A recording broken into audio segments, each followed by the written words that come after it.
Hürmetli vatandaş, bugünkü leksiyalarımızı başlayımız. Leksiyada Sadakacı Rozu, Washington'dan sözdeyimiz. Bugün sizlerge sözdeydiği leksiyalarını bugün çizlağa.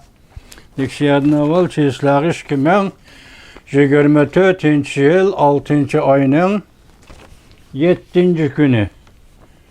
6. ayının 7. günü heptige cüme vatandaşlar. Bugün sizlerge sözdeydiğin söz avval birinci bulup Amerika Koşmuş Ştatları. Prezident Joe Biden hazır Avrupa'da. Mesela tülgünler Normandiyada notuk sözledi. Sözlügen notkada ittifaklaşış. Mesela Ukrayna'nı ittifaklaşıp kollaş. Bu ittifaklaşışın tarihi neticeleri Normandiyada kuruluk çıkıp Avrupa'da German faşizmini mağlup kılışının delili ve tarihi fakitleri aldığımızda duruptu. Erkin dünya müstabitliğe tezbikmeydi. Erkin dünya zoravallığa yol koymaydı. Yaki ilgilip tazım kılmaydı. Eğer bugün Ukrayna'nı bu zoravallığa teslim kıldırdığın ahval kelip kalsa, ahval çıkıp kalsa, o vaxtıda biz 80 yıl burun kalbimizni unutup kalgan bulumuz. Şunu Ukrayna'nı kollaşımız gerek. Şu münasebetlen andın Amerika Koşmuş Ştatları Prezidenti Joe Biden Paris'de Ukrayna Prezidenti Zelenski ile görüşüp Ukrayna uruş meydanı vaziyetini kandak özgertiş doğrusunda muhakeme edip bardı vatandaş. Ondan keyin andın Fransiya hükümeti karar kılıp Ukrayna'ga 2005 belgülük yani kölengi belgülük harbiy aeroplanı berdiğin ve bu aeroplanı haydaydiğin liyotçiklarını terbiyelep berdiğin buldu vatandaş. Eşmanımı şu Normandiyada Prezident Joe Biden'ın sözlügen nutukның en asaslık mezmunu aşı şu. Zoravallığa teslim bulmaydı erkin dünya. Müstabitliğe tez bükmeydi erkin dünya. Biz ittifaklaşıp Ukrayna'nı kollayımız diyen mezmunda vatandaşım. Onun deyken sizlerge yetkizdiğin haberimiz vatandaş hazır Tayvan Amerika Savcılarlar Cemiyeti, Amerika Tayvan Savcılarlar Cemiyeti, Amerika'da iki partiye, Cumhuriyetçiler Partisi ve Demokratlar Partisi'nin kollap kuvvetlisi girişken ehval asada Amerika Tayvan erkin savcı kelişimi imzalaş ümidi tuğuldu vatandaş.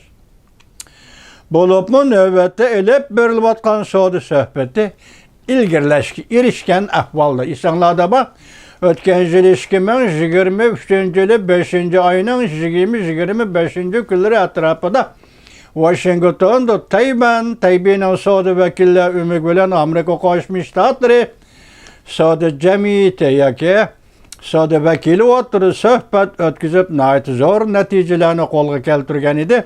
Hazır hesapta ende Amerika Tayvan oturusu erkin Saudi aynı. Erkin Saudi kelişimi imzalaş degen gep vatandaş bunun siyaset manisi nime? Meşedakla eteki o devlet oturusu ki münasebet bulup kalıdı o vatandaş. Andın bugünlerden Hindistan'da bir saylam. Bu saylamda Nodi yani bir katım vezir bulup saylandı. Sayılıp bulupla bu ikran arkalı yani torbet arkalı Tayvan'ın yeni saylangan prezidenti Lai Ching-te bilen sohbetleşti. Yaki tunuşluk bədi deyil, yani bir her ikisi muşujil içinde prezident bolup saylanğanlığı üçün, yaki Hindistan Modi vezir bolup saylanğanlığı üçün tunuşluk bədi. Bunun üçün çünkü Kompartiyası bekli sekrep gitti vatandaş. Anda yana bir noktunu etkanda Ukrayna armiyası galba kıldı, Rusya armiyası mağlup oldu, ziyan zahmet eğir oldu. Bir haber, bir parça. 6. ayının 6. günü Venvi Torput Ukrayna armiyası şarkı kısmı da yani Voçanski'de ve Sasopiye'de Vochaniski ve Sasopya diğer aylar da Ukrayna armiyasi g'alaba qildi, Rossiya armiyasi mag'lub bo'ldi. Yaqinda bir sizlar anglab kelyapsizlar bir xabarni, masalan, Rossiya armiyasi Kharkov, Ukraynaning ikkinchi cho'ng shahri Kharkovni qo'lga keltirish uchun bu yerda shiddatli jang boshlagan edi vatandosh. Ukrayna armiyasi ham bu rayondan shiddatli qarshilik ko'rsatgan edi vatandosh. Hozir Kharkov kimga tabiiy ekanligi to'g'risi aniq bir ma'lumot ko'rmadim, kechiringlar. Biroq Rossiyaning Kharkovni zabt qilishi, Kharkovni qo'lga keltirishdan maqsadi Rossiya Federatsiyasi bilan Ukrayna davlati o'rtasida bir bo'shliq yoki muqim bo'shliq yoki tamponlashtiruvchi bo'shliq, muvozanatlashtiruvchi bo'shliq paydo qilish maqsadida Kharkovni qo'lga tushirish, Kharkovni olgandan keyin Rossiya Federatsiyasining prezidenti Vladimir Putin andan Ukrayna bilan tinchlik suhbatiga o'ltirish. Hozir qaraganda Ukrayna armiyasi va Ukrayna prezidenti Zelenskiy Kharkov shahrini Rossiyaning qo'liga berib qo'ymaydigandek. Yaqindan beri Amerika Qo'shma Shtatlarining 600 million dollar atrofida yordam berganligi va boshqa Yevropa davlatlaridan yordam berganligini hisobga olganda hozir Ukrayna armiyasi boshqadan jon kirib, hozir Rossiya Federatsiyasi armiyasi bilan elishyapti vatandosh.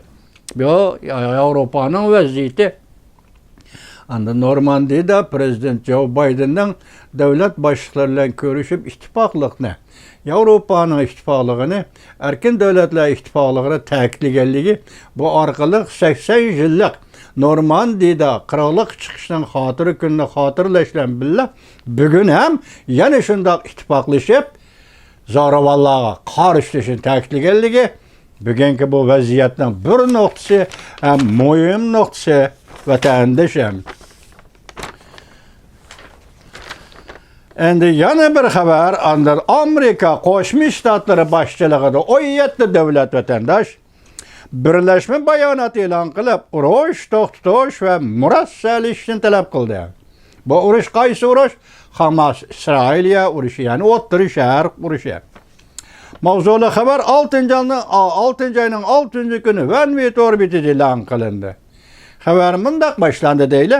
Shu yer vaqtda 6-oyning 6-kuni Amerika Qo'shma Shtatlari prezidenti Joe Biden jumladan Angliya qatorliq 16 davlat rahbarlari birlashma bayonot e'lon qilib, Falastin qarshilik ko'rsatish harakati Hamasning urush to'xtatish kelishimini qabul qilishiga haydakchilik qildi. Hamda Isroiliyaning zarur murassa qilishini murojaat qildi. 17 davlat Amerika Qo'shma Shtatlari prezidenti Joe Biden boshchiligida Amerika Qo'shma Shtatlari yetakchiligida 17 davlat hozir Hamas Isroiliya urushini to'xtatish, bu o'rtadagi kelishimni Hamas tarafining yoki Falastin Hamas qarshilik ko'rsatish harakatining qabul qilishiga haydakchilik qildi. Shundaqla Amerika boshchiligida bu 17 davlat Isroiliyaning ham murassa qilishiga haydakchilik qildi. Demak, urush to'xtatish vaqti yetib keldi dedi, ta'kidladi. Urush to'xtatish kerak dedi, ta'kidladi. Hozir prezident Joe Biden hukumatining O'rta Sharq, ya'ni Isroiliya bilan Hamas to'qinishiga qaratgan siyosati. Shundaqla bu orliqda gurak elinganlarni qo'yib berish. Anda mushu orliqda ham Isroiliyadan mushu jafo mushaqqat kirib qolgan xalqlarni, ham Hamas G'azzada ham shunday avor qiyinchilik ahvolga tushib qolgan xalqlarni mushu kelishim orqali ozod qilishni, ularning vujudidagi bir og'ir yukni tushirib etishni talab qildi bayonotda vatandosh. 17 davlat bayonoti.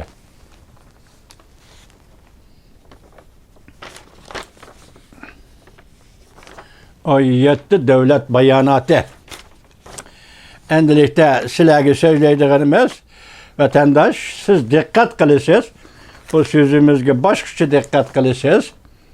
Sababi nima desangiz, bu anda hozirgi vaziyat, endi vaziyat deganimizda uning bir ko'ldagi suvning suv yuzi va qosh bilan Kölünün suyunun qaş bilen boğan arlıqıda bir fark qılıdı vatandaş. O su birde soğulup pastga tushib turdi. O su ba'zida ko'tarilib, yuqori ko'tarilib turdi. Qirg'oq bilan suvning munosabat bo'lganda xuddi vaziyatmi shuning o'xshaydi. Bir kuni pasayib turdi, bir kuni o'rlab turdi. Bir kuni yig'in eshib turdi, diplomatik munosabatlar bo'lib turdi. Atsala yana bu diplomatik munosabatlarda so'zlangan so'zlarni bir tarafga qayirib qilib vaziyatda o'zgarish bo'ladi vatandosh.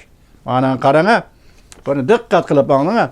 Bugungi o'zgarish nima desangiz, birinchi bo'lib o'zgarish Tayvan Davlat Mudofaa Ministerligi agar Jungo Kompartiyasining dengiz va havodan kelayotgan harbiy kuchi qizil siziqdan o'tgan hamon Tayvan armiyasining, mayli dengiz armiyasi, mayli havo armiyasining o'q chiqarishiga buyruq berdi vatandosh. Tushundingizmi? Tayvan Davlat Mudofaasi shundoq buyruq berdi. Bu yerda siz tabiiy holda bir savolni qo'ysiz. Buning nisbatan Amerika Qo'shma Shtatlari nima deyish kerak? deb savol qo'ysiz. Qaraganda hozirgacha bu 2 kun bo'ldi buningga. Mushu buyruq berganga 2 kun bo'ldi. Hozirgacha Amerika Qo'shma Shtatlari tarafidan bu tarafida ya undag'i de, yoki bundag'i de degan gap chiqmadi. Tushundingizmi? Demak, bu yerda sukut, taraflar sukut ichida turibdi. Lekin Tayvan Davlat Mudofaa Ministerligi o'zi shundoq dediki, nima dedi?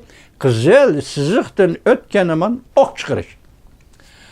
Endilikda ben shundoq so'zlaymizki, Rais Xi Jinping o'tgan yili 2023-yili 8-oyning 22-kunidan 27-kunigacha Janubiy Afrikada Altın Kesak 5 davlatning yig'iniga qatnashdingiz. O vaqtki diplomatik faoliyatlarda sizning tutgan o'rningiz va sizga berilgan o'rin martaba dunyo tarixida hech qanday bir davlat rahbariga qilingan muomala emas. Nayta ayrim muomala ostida qaldingiz Rais Xi Jinping. Shuning bilan aeroplanga o'ltirib, siz Beijingga qaytish kerak bo'lgan davlat rahbari Junxo Xalq Respublikasining raisi Xi Jinping udol bevosita Beijingga qaytolmay aeroplanga o'ltirib 27-kuni 8-oyning 27-kuni mustamlika gubernatorlik Uyg'uristonning poytaxti Urumchi shahriga uchib keldingiz Rais Xi Jinping. Bu o'tirdagi diplomatik hodisalar, diplomatik voqealar, diplomatik berish kelish va qandaqdir Nayt sirliq ishlar sizning beshingizdan o'tdi. Biz buning ham diqqat qilib turdik. Mening bugun so'z demoqchi bo'lganim Rais Xi Jinping, siz shu Janubiy Afrika ziyoratida boshqa diplomatlar bilan oromga chiqqanda yoki suhbatlashib qolganda putingizni harakatga keltirib futbol tepkandek bir o'yinni ko'rsatdingiz. Yoki futbol harakatini biladigan futbolni qandoq o'ynash kerakligi to'g'risida atrofdagi diplomatlarga dars o'tgandek bir qiyofatda harakat qildingiz. Esingizda bo'lishi kerak, Rais Xi Jinping bugun dal vaqti keldi. Bugun dal vaqti keldi shu top, shu futbol bugun Tayvanda yangi saylangan prezident Lai Ching-tening puti bilan tepilib, hozir bu top Junanxayga kelib tushdi. Balki sizning oldingizga kelib tushdi. Endi siz bu topni qandoq tepsiz? Tayvan tarafga qandoq qaytirasiz? Tayvan tarafga qandoq javob berasiz? Bu top nima? Agar Jungo 12 dengiz milidan o'tadigan va yiqilib keldigan bo'lsa, o'q chiqarish. Havo dengiz sohilida qizil siziqdan o'tadigan bo'lsa, o'q chiqarish. Mana bu top, mana bu futbol Tayvan prezidenti Lai Ching-te va uning rahbarligidagi Tayvan Davlat Mudofaa Ministerligidan chiqarilgan buyruq. Bu bir top bo'lib oldingizga keldi. Qani siz endi bu topni Janubiy Afrika diplomatlarga top o'ynash, futbol top o'ynash to'g'risi dars o'tgandek, endi bu topni bir tepib beqanga Rais Xi Jinping, shu vaqtda siz Rossiyada erkak yo'q, degeninizde mesela Rusya tecavüz kılsa erkek oludu devlet başlığı, tecavüz kılalmasa erkek olmaydı degendek. Mani bugün top, Tayvan prezidenti ne içinde bu toplu tepip, Cunanxe'nin aldığı geldi. Ok çıkarış. Yani siz bunun kandak cevap verirsiniz. İşkence habermez vatandaş yani müşrinin münasebetlik. Töt tane Cungo deniz sakça parhodu yapın denizi sahilegi bösüp girdi. Yapın deniz de sahilegi bösüp girdi. Tokyo Beijing'e narazılık bildirdi.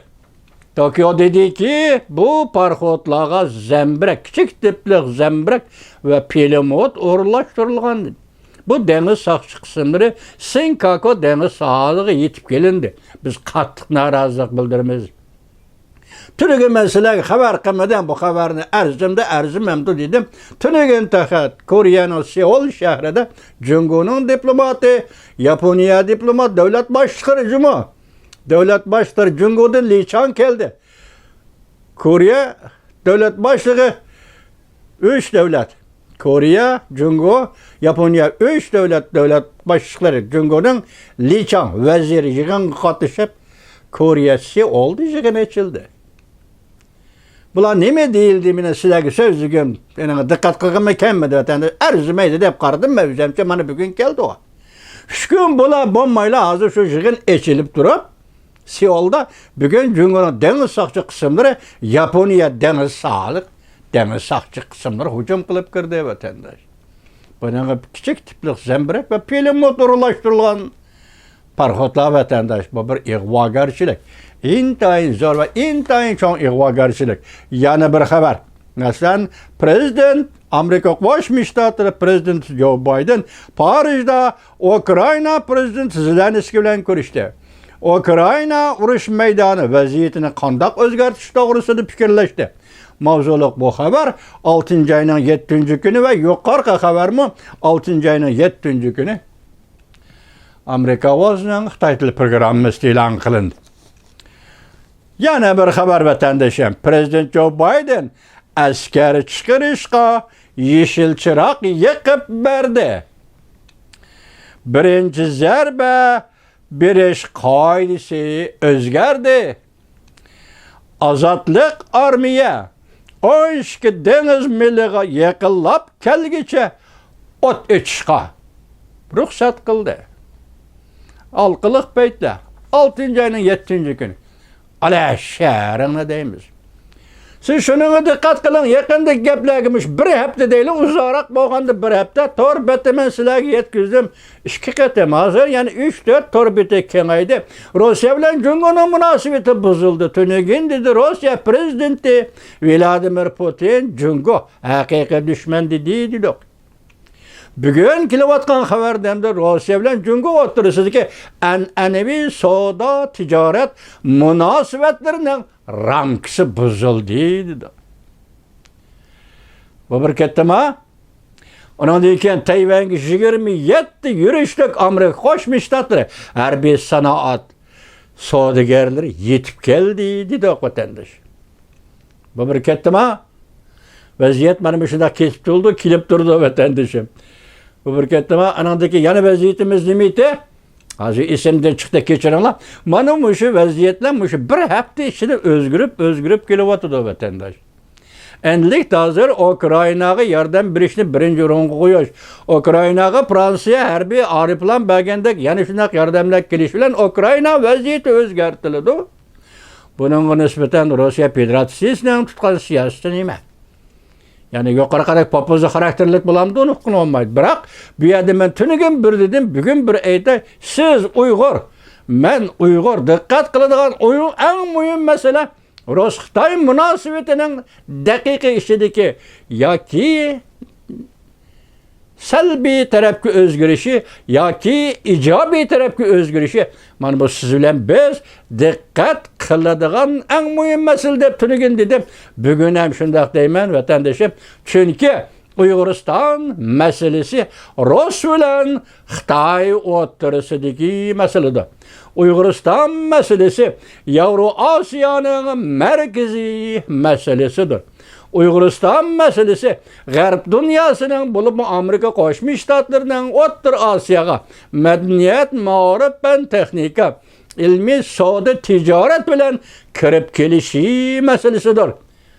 Vatandaşım, şundaqla biz Amerika Qo'shma Shtatlari yig'lab turayotgan Uyg'urlar uchun aytganda Amerika Qo'shma Shtatlarining O'rta Osiyoga kishilik huquq va Uyg'urlarni qilgan qilayotgan Xitoyning genosid, umumiy so'yqirim siyosatiga diqqat qilish masalasidir. Bugungi masala mana shu masala. Bugungi leksiyamiz oxirlashdi, hurmatli vatandoshlar.